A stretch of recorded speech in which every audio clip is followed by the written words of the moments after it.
Samoae, o maia se o tātou tāpua i atu i le suafa mamalu o le atua le tamā, le alo, ma le ngang pa ia. Amen. Whauta, o le mea matua le lei ma le mata ngofi lava, pe ano nofo whātasi lava uso, o tusa ma le suau le lei i lunga o le ulu, na tafe ifo i le ama, o le ama lava a rona, na tafe ifo i le ua o na ofu. E tusa ma le sau i eremoni, mo tuto ifo i lunga o maunga o siona. O wana poloa i le ali i a o i ai la na wha manuia, o le ola lava lea e wha vavau. Amen.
Maia le mana o lou nganga pa ia, o le nganga o le toa whapoto ma le ami o tonu, o le nganga e anga tonu ai le tāpua i ngā Samoa i le nei tai au, o mātou wāla au, a whio maia se ia e pāpatiso ina o mātou loto tai to tas, ina ia mawhai o na mātou langona ina lou o lofa tū le noa, tāpua i ai Samoa i le nganga atua ma le whamaoni lau. Ke riso whaola wa mātou wole mawala a o tuai nei. Amen.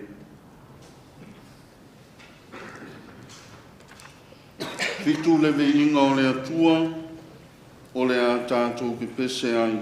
Ua mānaia ma le lei lo tātou watunu nei, ua tumu i mea tāua, o mea ua foa ina fua, o mea o ngā ia i tātou e tupu ai le ola fou. Fitu lewe inga o le atua.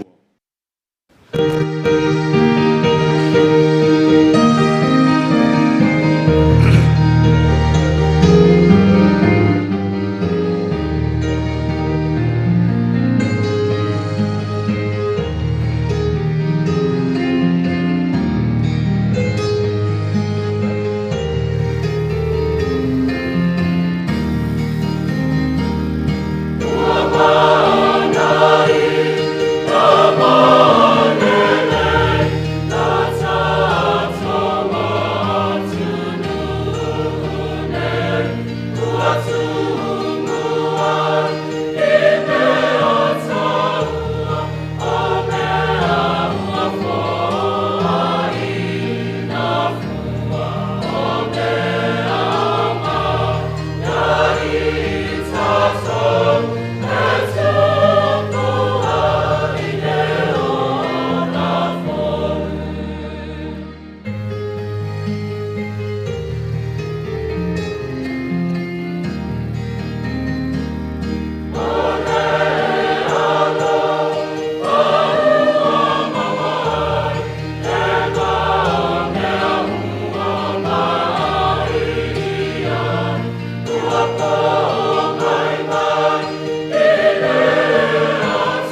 o tātou ifo ma whamaulalo i le atua i le tatalo. Le atua tolu tasi le tamā le alo ma le anganga paia. O le atua lava oe mai le vavau se iao o lava i le whavavau. O le alefa ma le omeka. O le mua mua ma muli muli le soifua ma le ola o loa tunu. Le tai au manino ma le tai au totoa. Sa ato fafa ma momoe loa tunu. Sa le mai loa pe mātou te maua le nei tai au pe le ai. Aua wha maloa fua i lau o maua. Ina ua e tai tai mai le soifua o loa tunu ma loa kālesia. Le nei ua mātou ulu whale i to tonu o whanta whaitaulanga. Sei o mātou momoli atu lapa lapa o malo e ala i le taulanga whaafitai. Le whamanu ma le vi inga i lau o fionga. A wae ao maono mea ia i mātou le tangata na e whai. O na ifo, ma punou, ma toa tuli, ma amatu i ate oe le taulanga whaafitai. Le whamanu ma le vi inga i le au noa. O wā o oe lava o le atua ma tautia. O oe o le atua, o le pule ao au i le langi ma le lalolangi. O oe foi o le tufunga ma le mata i sau o mea uma o le fuafuanga. Wana ona e whetalai, ona iai lava lea. Whaafitai tele le atua.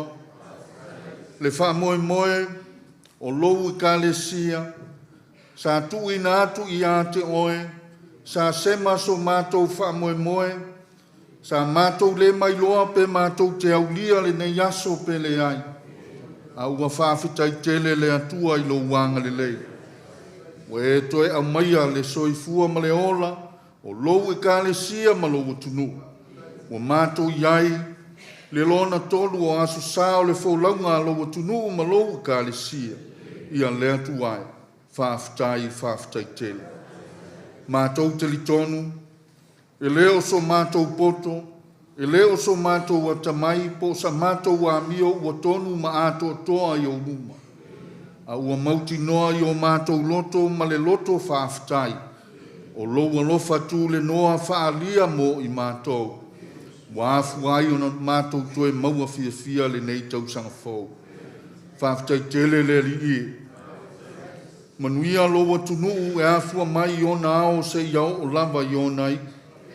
Manuia fo i lou i kālesia, a maiso i kālesia so o whaatasi to tonu o loa tunuu. Ia whaafitai tele le li i. Whaafitai le li i e. Ia manoa ua mātou mau. Wa e filifili ai le nei kālesia, e whai masui e momoli le tō whā, ma le whautanga e ala i le tāna le lei i loa tunu. Ia whaafitai tele le tamalo whai. Whaafitai manuia, le ao ma malu o le malo ma le masiof. E meise foi sui tō fia ma masiof, le ngata i lea, le pale mia ma le kāpeneta. Whai pule i to tonu o lou ma o tafonu. Le ngata i lea, o le pule ali e ma whai pule, ia whaafitai tele le ali. Whaafitai, manuia le tāpua inga, nai tamā ma nai tina mātutua. O e na mua i malai, sa lātou talia, le wheau o le tāla le lei, wa mawhai ei o na whaatala le lei ina Samoa, lou atunu, ia lava oe lo mātou atua. Wa mātou whaafitai le li e. Tele male atu lasi o lou susia ma lou tamau ainga sa saa mai mo i mātou. Malie o mātou loto. Waua mātou sa ili le uta ma le tai. Wa e tali whaali ali mo i mātou. O mātou a ai wa maa ona wa whaingu wa maarilie. O mātou maua foi tupe. Whaatino ai le tautua whai to tonu o ainga ma le tausinga o ainga. Ai a le tausinga o lou kālesia. Ia whaafitai tele le tamalo whai. Whaafitai tā leni maanga waa. O le poto ma le atamai wa e whaasoa i lau atunu. O mawhai ai e ou tai o na whaatino le whiau ma le ngāduenga.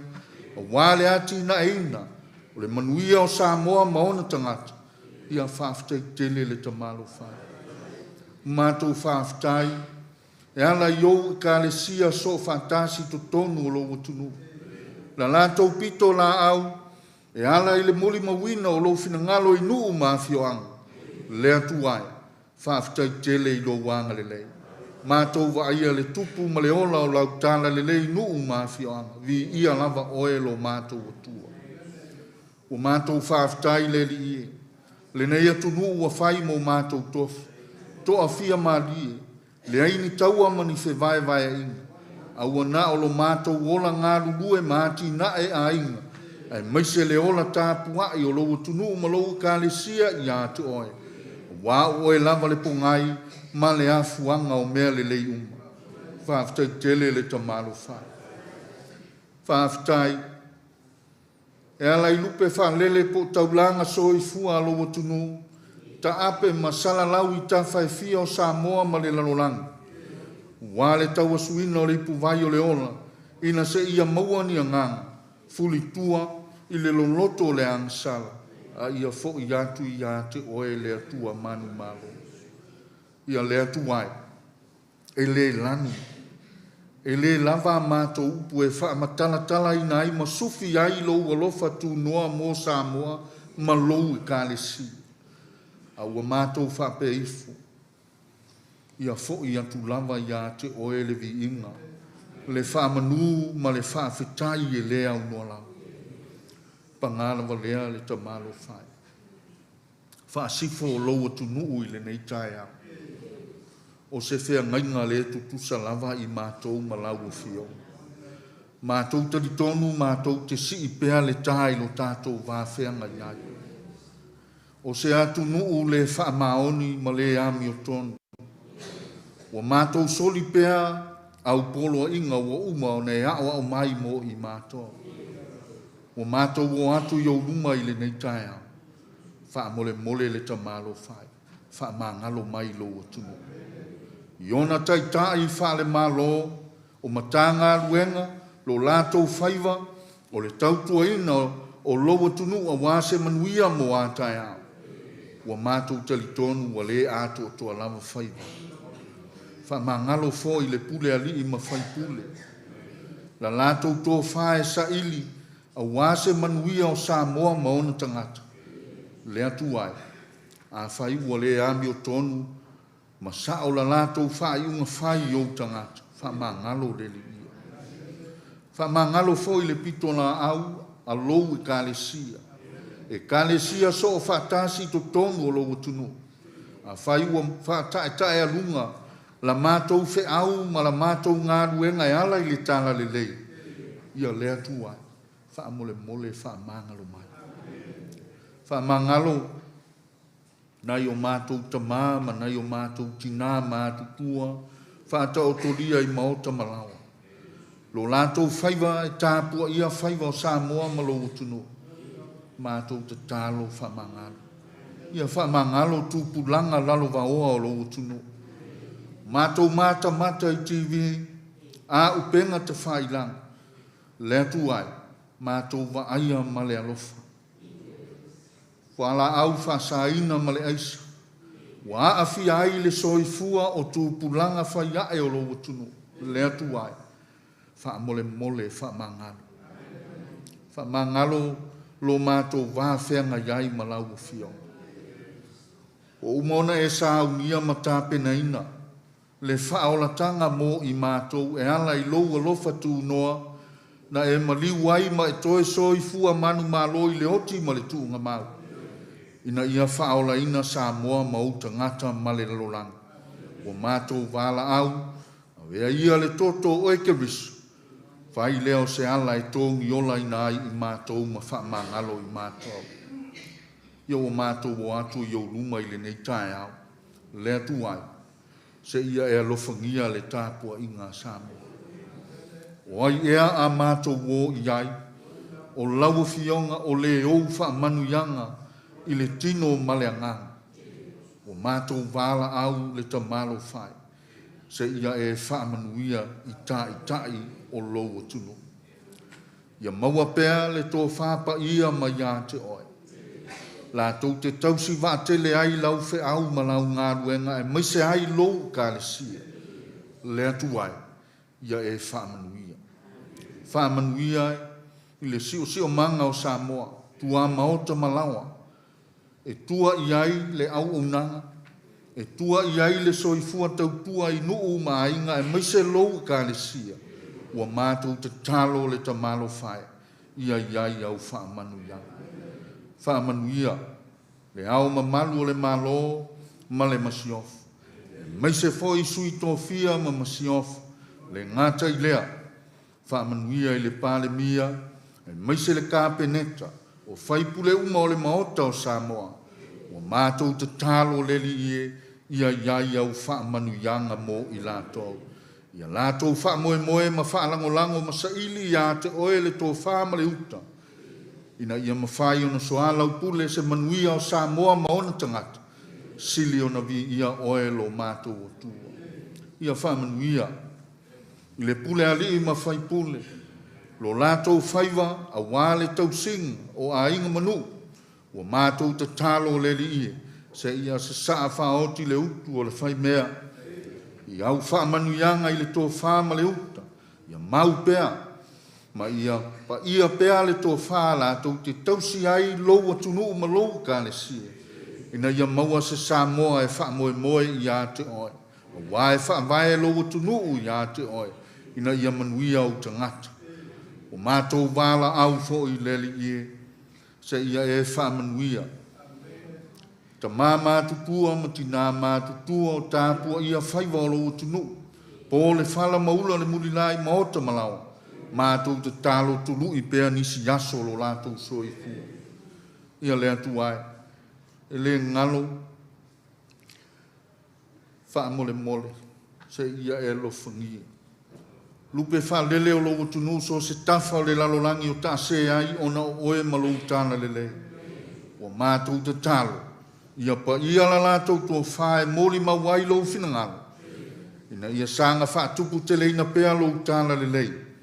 A wae pa ia oe i o wau au. Mātou te talo fo i leli. A lo whangia le nei yasu. Le tāpua i ngā Samoa ma ou EKALESIA uma i tu tonu o lo utunu. Ia lea tuai. Ia alu male mana lou whinangalo. Ia maua ni a nganga e furitua le loloto le angsana. A ia salamo moni ma fo i atu i ate oe le atu o le olo. O mātou wala au leli e alofangia. A ai o fale mai, a ai o fale pui pui. Ia o ngā tonga fiti ngā li ma te mai tai fo mai. Wha fo isi ai le malosi ia i lātou uma. O ma mai tu tonu o lo maota fale mai. E mai se foi, a ai o fale pui pui. Ia o ngā wha salanga e furitu ai le loloto le angsala.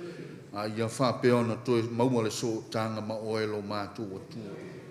Ia wa mātou te talo le li ia. A lo whangia, lo atunu le li ia. O ani mala, o ani lo longa, o ani mafui e o wha mamalu mai a Samoa, ma lo EKALESIA. O mātou te talo se ia e lofa ma la foa i nu le aina. A ia maua se Samoa to a fia madia. Ina se ia o mātou folau i le nei tau sanga, i le anga le lei ma le alofa o oe lo mātou atua. Ia alofa mai a le li ia. Anga le lei mai. A mātou fai tau i au fionga a o au mai. A mātou mori mau fo i lo finangala.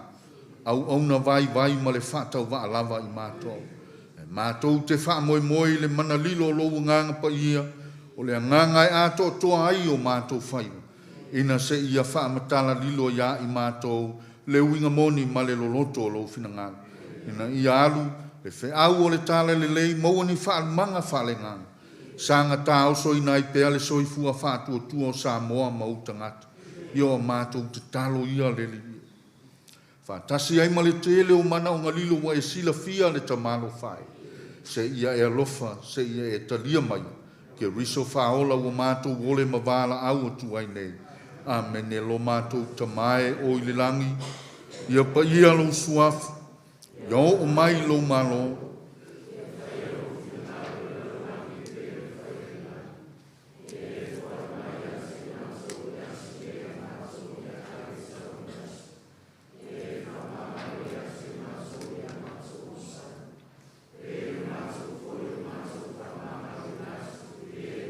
leang mai ya te mātou.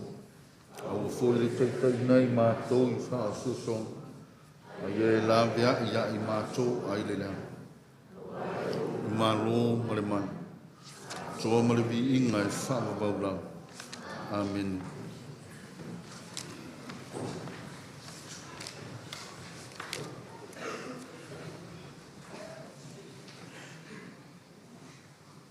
Lua se lau fitus fulu male iwa le vi inga o le atua o le a tātou pepese ai. Ua sili sili e se ia le tu se sāle nei e wha malamalama mai mea umai le lei. Lua fitu iwa le vi inga o le atua.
Le soni filifilia I le nei tae ao, o le a maua lea I le whengai ngatuai. Tusi a le perfeto I saia lona mata upo e whaas fulu maleiwa, mata le whaitau I whai upo e vanu, sa ia whaangata mai le se fulu malelima. I saia lona mata upo e whaas fulu maleiwa, mata le whaitau I whai upo e vanu, sa ia whaapau mai le se fulu ma le lima. O le autu o le nei tae ao e pe ona iai le tusi whaitau aso le EKALESIA METOTISI e whaapea. O le manuia e maua I le mafutanga ma keriso. O le manuia e maua I le mafutanga ma keriso. O lo whaapea ona whetalai mai o le rii. O ona po o le alofa ua outali atuai ia te oe. O le aso e whaola ina ai wa ou fisoa soani ai ia te oe. O te leo fo i a te oe, ma wa watu oe e whai ma whea ngai ngā le nuu. Ina ia whaia ina le lalolangi, ia whaia nuu ua whaatafu na ina, mō lātou tofi.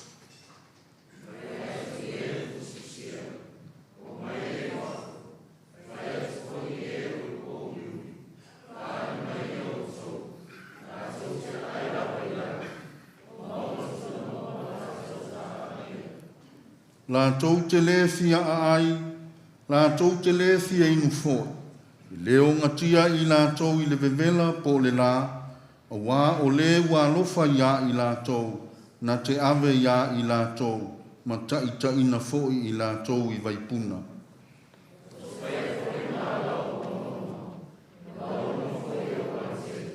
Whauta, eo mai i lātou nei mai le mea mamau, whauta fōi, o i lātou nei mai le tū i mātū masasifo, ma i lātou mai le nuu o sainima.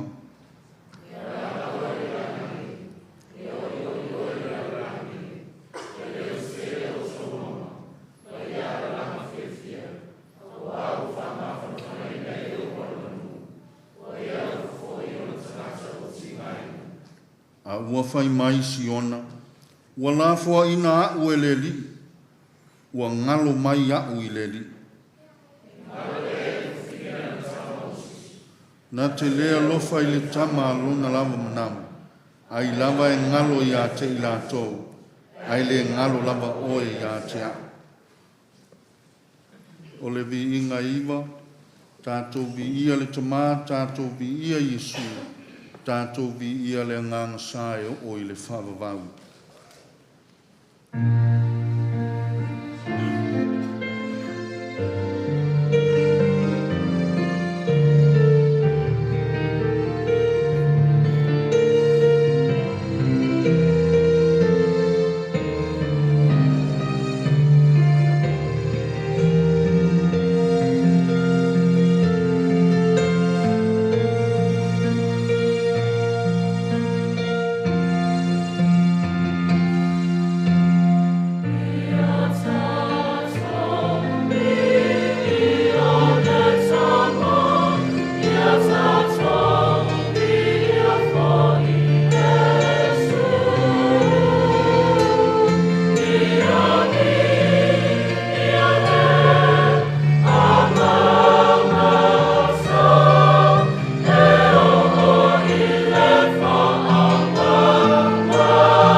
Tusia le apostolo Paulo i le EKALESIA i Koronito, mua le Koronito, lona mataupu mua, mata le whaitau ni whaiupu mua, se ia whaapau mai le iwa.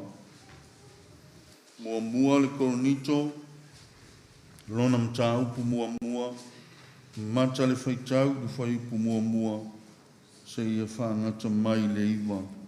Whaafonga, o te whaitawina. O ua Paulo na walawina i le finangalo le atua e whaima apostolo a Yesu Keriso, a toa maso sene lo tātou uso, i le EKALESIA le atua o loo i Koronito. O e ua whaapa ia ina ia Yesu Keriso, ua walawina e whaima tangata pa ia, a toa uma ma e ua wala au atu i le suafa o lo tātou wali o Yesu Keriso i mea uma.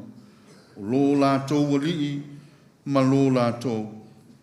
Ia te o tau le alofa tu noa, ma le manuia mai le atua lo tātou tamā, ma le ali o Yesu Keriso.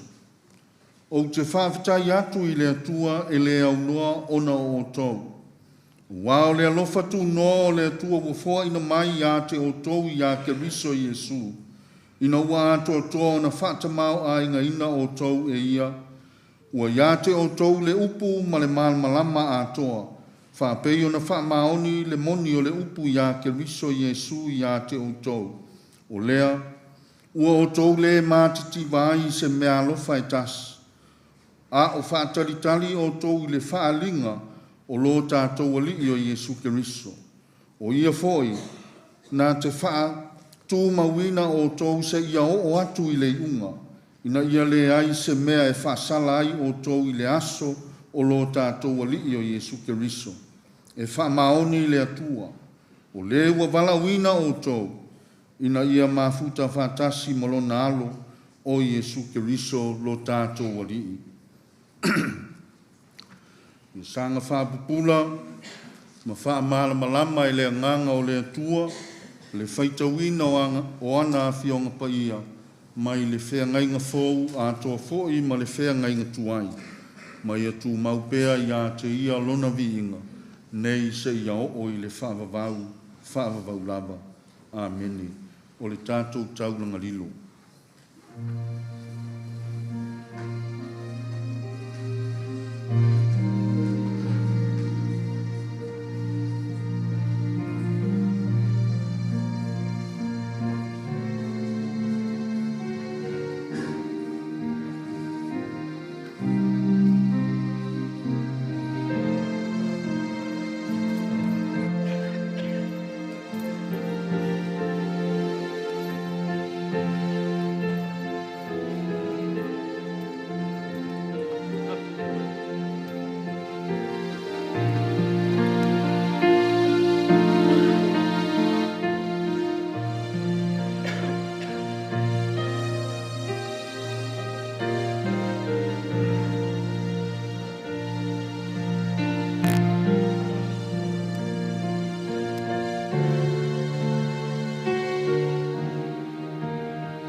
whapaia maia, ma whamanuia maia mo I mātou. Na ia sāna tuku pēr le whakotua I o tāna. Whaatino ai le ola whaitaulanga I ātou. Whamanuia I tangata manana na fua. Whamanuia I aku o mo whaia I mātou. Ia viso whaola uole mo te tālo tuai ne. Amen.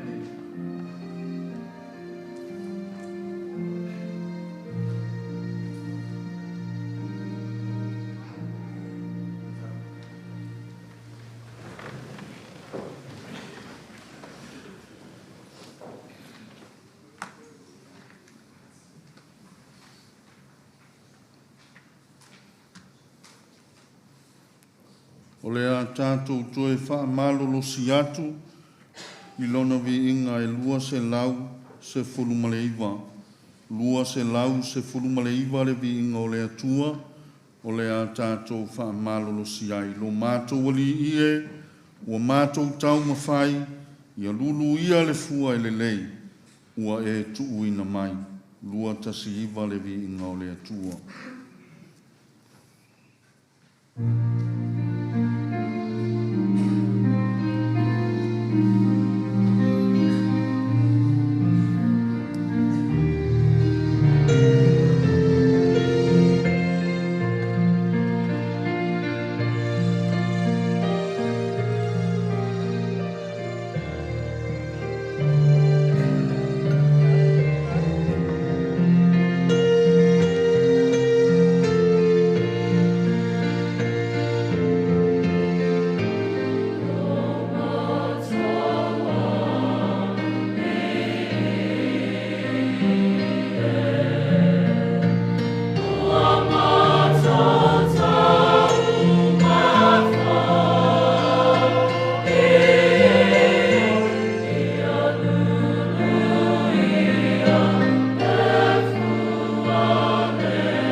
le nganga pa ia. O le a maua se matua e whai ma au o ma whauwhaunga wha le nganga. I le tusi sa whai tawina i le whea ngai na whau. Mua le koronito lona mata upu mua. A ua o filifilia le fwai upu e iwa. E whai i ai se whe au wha le nganga mo oe sa moa i le nei tai au. E wha pea lona whai tawina. E wha maoni le atua. Ua walawina o tau e ia. Ina ia mafuta wha tasilo na alo Yesu Keriso malo tātou wali. E wha maoni le atua.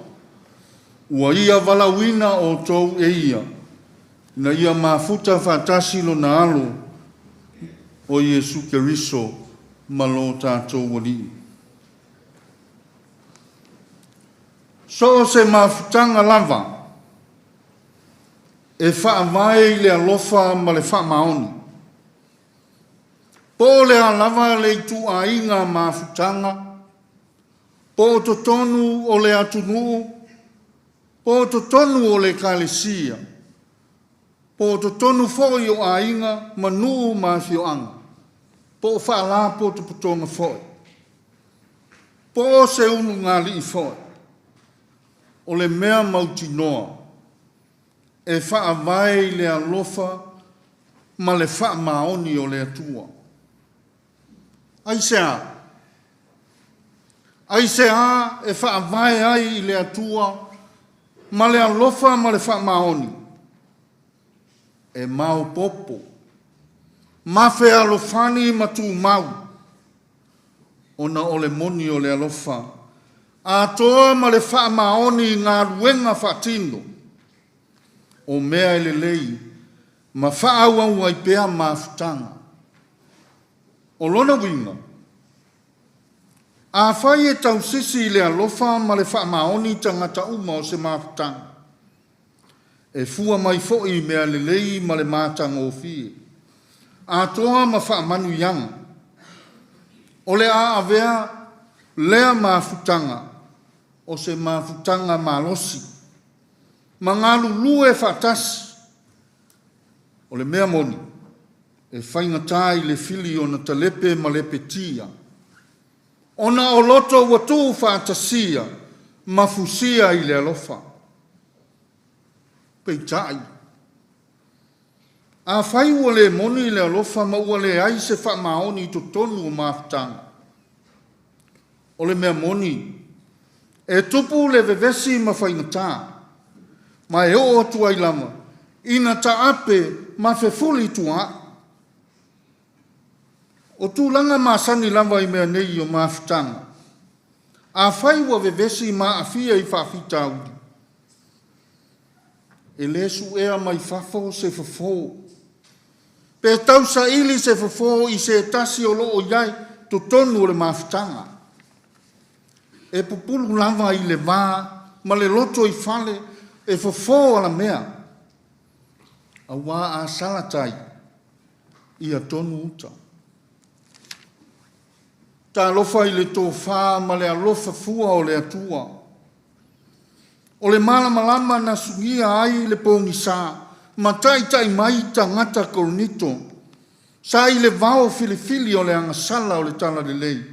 Ma tāua ai o le ekalesia pa ia le atua. O le ekalesia ua mafuta fatasi ma Keriso. O ia lava o le whaavae mausali e ao ina sava vali ai. Ai tālofa. Ua le ai se fofo. Ua le ai se alofa ma le wha maoni. Sa a mata mea ai le mafutanga ma Keriso.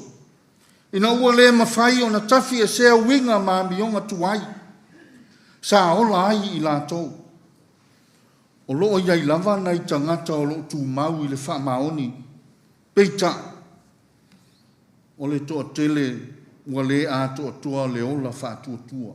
Aisea. Ua ngalo le alofa o le atua o le na lavea ina i lātou. I le mafutanga pa ia mai Yesu Keriso. Ua malosi i le whaitaanga. O amionga le pulea. O sauninga wala tau whaafifi loi I tū maanga whaapau. E pei o whaipoiponga ma whainga ai I aso whaapitoa. Tā lofa. Ua leo ngatasi ia winga ma whainga. Ma le ola whaakerusiano moni. E ta tau o na ola ai. Ua le sa vavali ma le matau ma whaalongo I le atua. O le tō wha whetu tu nai. Ma le utanga ma mao le apostolo. O ia o loo iai le pule na tō mai le atua. E pule matai ta iai lana ekalesia. O le pule wha apostolo. E leo se pule mai tangata. A o le fina ngalo le atua na filifili ai o ia e whai ma waa maipu o le tala le lei. O ia foi o loo ngalue I Koronito. O Koronito se tasi leo ai tāua o Eleni. Na vea mai tū malo alo ia o le malo Roma. O na ole tū langa o whewha taua inga. Maanga nuu ese e o lamba I tāpua inga. Ua lofia ai le ekalesia. Le ala lea na afu ai o na tusi atu le tusi. Se I fofo le mai. Nei a fia I la tō wolo tutu mau ma le wha maoni. Ai maise ai. Se I matua titina le malosi whaati a polo. Ua saisai ti ai le tō tele.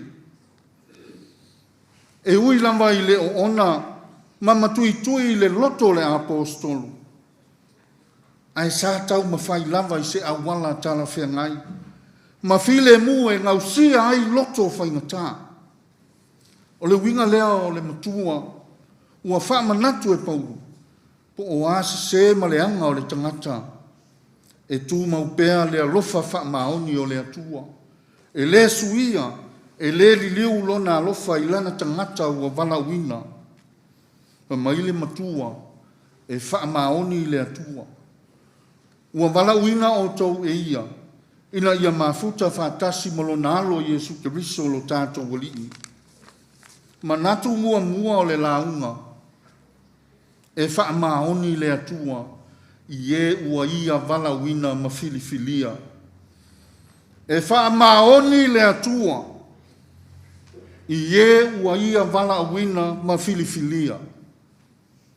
O le amatanga lava. O le wha whailoa I le apostolo I le tusi a Koronito mua.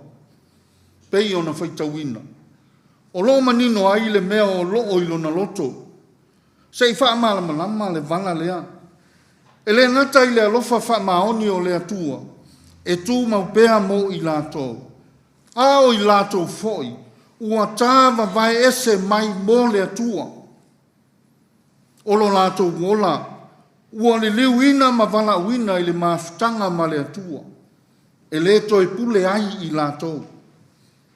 I le foi upo e lua o lo whape mai. O la matusi le nei le ekalesia le atua o loo I Koronito. O e ua whapa ia ina I a Keriso Yesu. Ua vala wina e whai matangata pa ia. A toa malo tātou wali. A toa malo tātou. Ua manino le mata o le vai.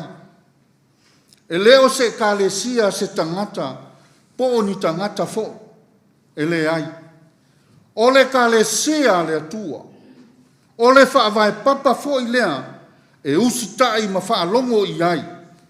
E ala I le taita inga le apostolo. Ua umona lato I oe matalia le vala au I totonu o le tala le lei I le mafutanga ma Keriso. Ua motu sia fo I no tanga o le ola tuai. Ma ave sea mai I lato mai pulenga le lalolangi sa male le moai. Ona o le ansala. Ua umona papatisoina I lato. I le alofa tu no o le atua. E ala ia Yesu Keriso. Ua tatala ofu. O le lalolangi sa o ofu wai. Le ola tu ina nau. Le manatu whapito. Le whewai ai mawinga mata ngā whapaupau. A ua ulu whale I le ola whapaiena ma whamamaina. Ua I ngoa I latou o le whanau po le ekalesia le atua. o i lātou o tangata pa ia. Mo tu ina atu o lātou wola e whai mataulanga mō le atua. Ua whaakerisi ano ina i lātou. Ma ua iai lo lātou tā ua i luma o le atua. O le na vala uina i lātou. O le vala au whaapitoa. O le vala au o le alofa. Ma ua whaamanu ia ina i lātou i so se vaipanoa o lo lātou wola. O le mea ia i loa e tangata o le kalesia i kolonitu. O le vala uina whaapitoa. O le vala uina mai le atua. O le wha moe moe ua lewa o na tapena i le atua e tua wanoa ai mō tangata uma. Le wha moe moe sa amata mai ia Israel se ia o atu i tu uma o le lalolangi. Ua iai foi ma le wha moe moe. E toe wha foi mai le tangata i le ola fau ma ia wha fauina a toa. O le alanga foi lea sa wha iloa e le perfetto Isaia. O e sa fusi-fusia, o mai e i whafu, o e o loo i le pouri uli, ia wha ali mai i le malama. Lātou te leto e ai i ala o maunga tula, o lātou tā anga ia. O le wha maoni le nā o le atua ia yuta. E ala i le toe wha fo i mai i le wha moe moe fau, ua saunia i le atua. E wha sa o loto, i le sa o loto ngamoni, ma sava vali ilo na malama, peitai. E au ina fo i mai ma le loto sala mō wha maoni.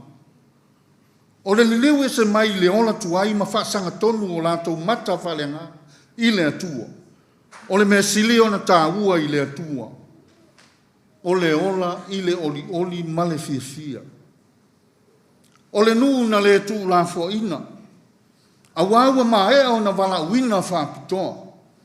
O lona nuu wa whaapa i eina mo ia. E toe whaapo i mai lava i lātou i Jerusalema.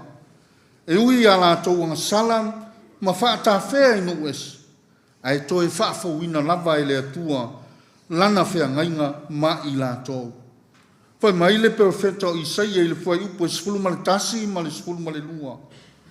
O te whai a fo i ala o maunga uma.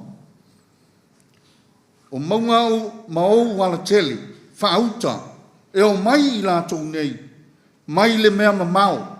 Whaauta fo i o i lātou nei mai le tū i mā tū ma se sifo, ma i lātou mai le nuu o sainima. O loo whaata tau upu ia i le vala uina o nu ese. Ua o i tuli manu uma o le lalolangi, le vala au alofa le atua. E whaulu fale tangata uma, i lona a inga pa ia. O le vala uina, e ala i lona alofa tunua, o loo manino i le whai upu e wha, e o i le valu i le tusi e koronito. Le alofa tunua o le atua i tangata o le kalesia i koronito, pei lama o na tā ua i le whaafitai a paulu. O te whaafitai atu i lo o tua i le au noa, ona o tau. A wao le alofa tunua o le atua, ua foa ina mai ate o tau i ake riso Jesu. O le wha maoni mai le nā o le atua i le kalesia. Ua taunu e ala ia Jesu ke riso. O mana onga o Paulu. Ia mauti noa i loto tangata koronito. E tu mau le wha maoni o le atua mo i lātou. A whaia ngalo i le atua lona nu o iuta. E whape nā fo i tangata ua ia wala uina e pei o koronito ma i lātou ua talia lona alofa tunua. Samoai. E mana o mia se koronito salamo wha maoni ma wha maulalo i le atua. E mana o mia se koronito mao popo ma ola i se o langa mama ma ato toa. E mana o mia se koronito fe alofani ngā lulue whaatasi fe oe a tutu whaatasi. E mana o mia se koronito mua ola i le ola fau. Wa ave ese le ola tuai. A ua whanau fauina i ake riso. I oe. E wha maoni le atua. I e ua walauina ma filifilia. manatu e lua o le launga. O le manuia e maua i le mafutanga ma Yesu Keriso. O le manuia e maua i le mafutanga ma Yesu Keriso. O loo whaamala malama i le apostolo Paulo i le fuai upo i lima e o i le valu, le tusi a koronito, whaamanu ianga, ma me alofa e maua le tangata ua mafuta ma Yesu Keriso. Whamai le apostolo. E whaata mau a inga ina i mea uma, i le upu umalava, ma le poto uma, whaapei o na whaamao nia le moli mau, i a Keriso Yesu. Le ale winga o ia upu. O le malama ma le atamai ua maua e tangata kolnitu. Ua ilo ai o na tau tatala mata la i le moli mau le tala le lei i a Yesu Keriso. Ua whaangangana ina i lātou e le mana o le anganga pa ia. I le upu mama natu le lei. O i lātou sa lei loa. Sa pongi sa ma le ai se poto. A ua alofangia e le atua i ana me alofa ma wha manu yanga. Wha le nganga. O me alofa o le alofa tu noa. O loo whaamanino i le tusi o Efeso e whaafa i upo e sepulma le tasi. Na ia tu ina mai fo inisi e whai ma perfecta. O isi e whai ma fola le tala le lei. O isi fo i e whai ma leo a toa ma o au. O la Paulo ua le mativa i la tau i se mentas. O me alofa o le alofa tu noa. Ua wha ngā o ioi ai. O lato whaiva matiute. O le manuia fo i le nā mo e mafuta ma Keriso. E whaata mau a inga ina i le oa wha le nganga. O tō whinga SS. E wha o ngā i le soifua ma le ola au auna i le atua i to tonu o lana ekalesia. Ua amana ia i lātou e le atua e ala ia Yesu Keriso. Ua le mativa i lātou se metas. A ua whaata mau a inga ina i la le nganga. E ese me alofa ma tō whinga. A e tasi lewa le aua ma le wha moe. O le ati yae o le tala le lei a Yesu Keriso. E ngā lulu e whatas. I le whe alofani ma le whe oe oia. E le o le whaali o le iloa o le tangata. E le o le manatu whaapito ma wha ilonga tangata. A o whaiva e whai whaaleanganga, e le whaalitino. O isi tu tā ua o lo whaamanatu e le apostol. O le ekalesia o lo ngā lulue, ma whaatalitali le whaali mai o Yesu Keriso. O lo whaatatau i le ngā luenga whaau pea, ma tā lai atu pea i nisi tangata le tala le lei. Tālu ai. Nei whaasese ina nisi o manatu malangona. Ao le winga o le ola i le tala le lei. E ao ina whaailo atu i e le i maua le alofa tu noa. E le ngata ilea. A ia mauti noa i loto le ekalesia i kolnitu. E le aise isi malosi. E whaatusalia le malosi o le alofa tu noa o le atua. O le manuia o le alofa tu noa e le ngata i le mafutanga ma Keriso i le lalolana. A e whaau au pea se ia o i le iunga. O le tu mau le mafutanga ma Keriso, e le o ia i lātou le whaasala. O e tutu mau i lona alofa tu noa, o le a whaamanu ia ina ma whaaola ina. E paua ma tu mau alunga. E le aise isi malosi, e ma whaia o na ave sea i lātou mai le alofa tu noa o le atua. O manuia o le atua e whaavavau. O manuia e mausali ma maua ai, le mafutanga ma Keriso. E manuia a inga ma whanau. O le manuia e le ngata i nei. Ai le wha moe i le ola e wha vavau. Le intioa a fia. Ma wha pe ane le apostolo.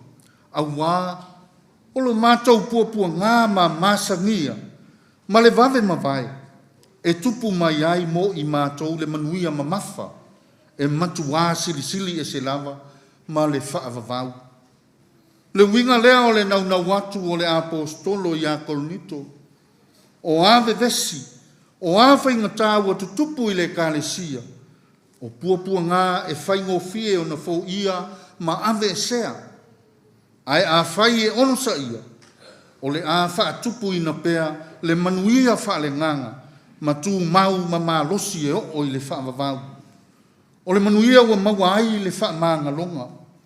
Le wha pa ia ina ia Yesu Keriso. I le male nei. E iai le aso wha masino lo wha tali mai. O le wha masino ngā le atua. E wha masino ai e ua wala uina ma mafuta wha tasi ma Keriso. O loo I le atua le taui o tangata tai tō tasi.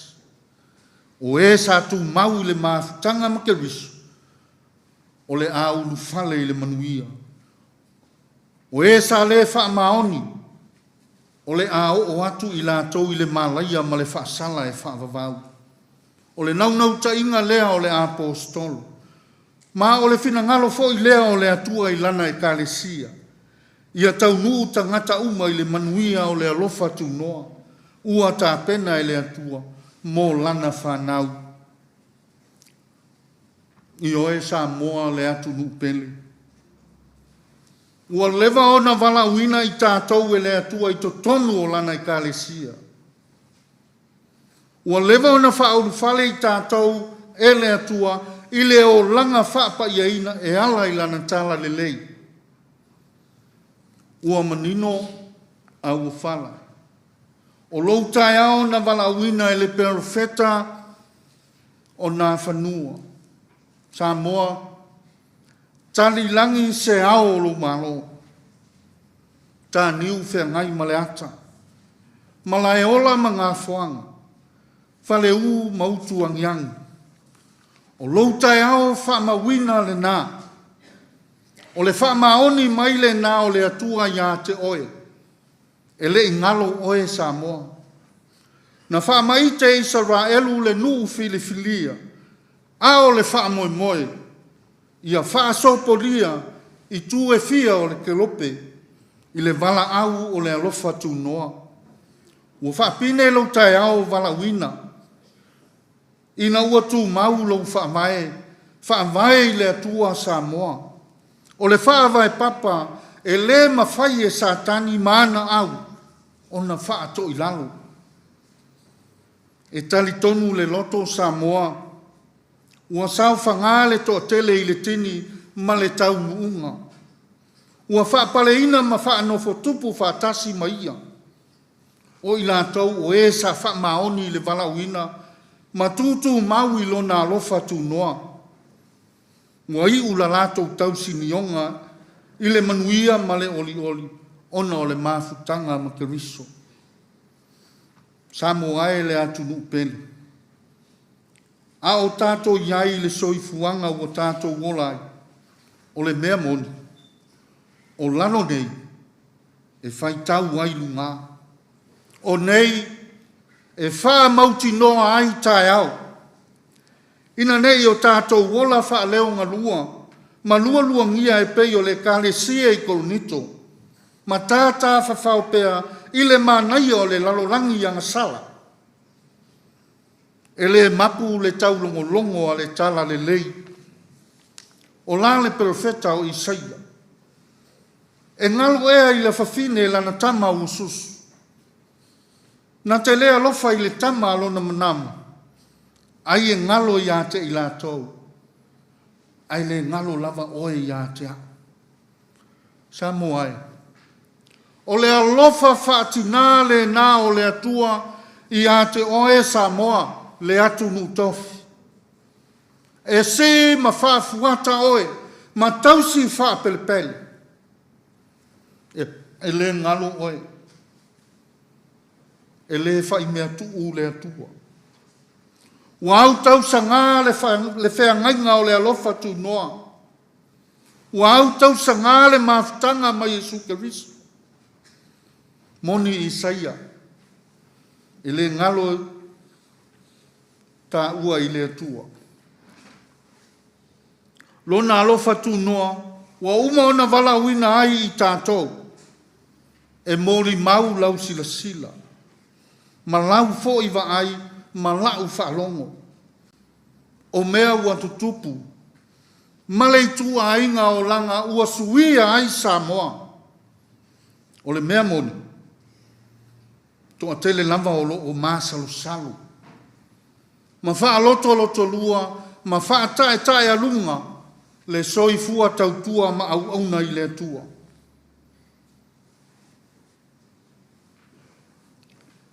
Ua pei o se tai whanae. Le sua mai ma le toe pe atu, le soifua ma mau whainga le aisa. Ma fuala au whaasaina. Le tuina nau le whaamalieina.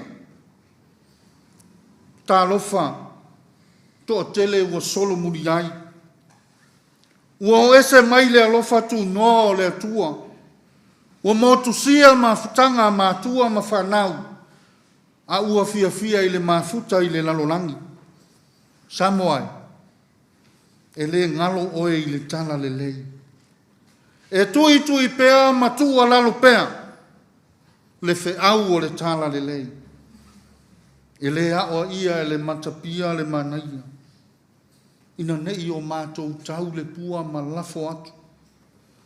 Ma tusi lima. Ai o loo tau solo mua i ni tai. Ma ni au fai lotu. Ma le pule ali ma fai pule. Lo latou fai sao. E ati ae. Le aisa ma le fuala au whaasaina. Whaatupu ina ai le angasala i to tonu o le atunu ma le ekalesia. O uti ute ma o whaiva SS. Mua to tofi ai i tātou. O whaiva mati ute. To tonu o whaalapo tu potonga. O whaiva mga ruenga i to tonu o le ekalesia. O a inga manu. O le vala uina mai le atua. E uia e se tiute. Ai tali tonu le taufu. E mana o mia le ngā lulu e whatas. E mana o mia le tutu whatas. Ma le alofa ma le wha maoni. E whai ai le ame o tonu a le atua. Tofusia i tātou uma i ana me alofa. O me alofa o le alofa tu noa. Tātou te wha o ngā tatau e ati ia e ai le whina ngalo o le atua i to tonu o le atunu. O whea lava le i tū vai. O e puno vai. Ia mauti noa. Tasi lava le tō vine a le atua ua vala uina ai o e mā. Whea le kalesia kerusiano e tautua ai. Ia mauti noa ia mafuta wha maoni mai Yesu. Au auna matutu mau i le alofa tu noa. Aua male wha longo ti ngā. Aua le wha longo i u leo ese o le lalolangi. Ma i la tau wha se ina pēa le ti Apollo. Ma wha tau te e pēa i le tana le lei. E le tau wha sino ina. So tā ala pe a whai ua tā solo muli ma wha vai. Ua uma na maliu ke riso. Ua toe tū manu malo. O lona whina ngaro. Ia wala auina tātou sa moa i lona alofa tu noa. O le ua sala moa wha maoni matalia o ia. Mafuta ma ia e pale i wha manu yanga. Tālo sia le wholaunga sa moa i le neitau sanga. E mana o mia sa moa wha maoni. Matutu mau i le mafutanga ma keriso. O na e le manu la tātou wha tautainga. I le ola e wha vavau. Ua ia saunia. Whamaila tātou matua.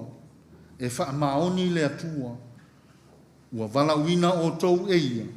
Ina ia mafuta whatasi molona alo Yesu Keriso. Amene. Le a whai ula tātou sauninga i lona viinga e tolu se lau valus fulumaleiva. Tolu se lau valus fulumaleiva le viinga o le atua Yesu alofa mai. Ua o sau ua o vai, o ai e tali mai, se ala e sau ai, ia sa tani ua sau a, ia o sau ai i lunga. Tolu valuiva le vi inga o le atua.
sia ma le lalolangi, le alofa tunoa oe lo mātou atua, le mafutanga whaia pēa ma lo nganga pa ia nei se ia o i le whāwawau lama. Amen. Amen.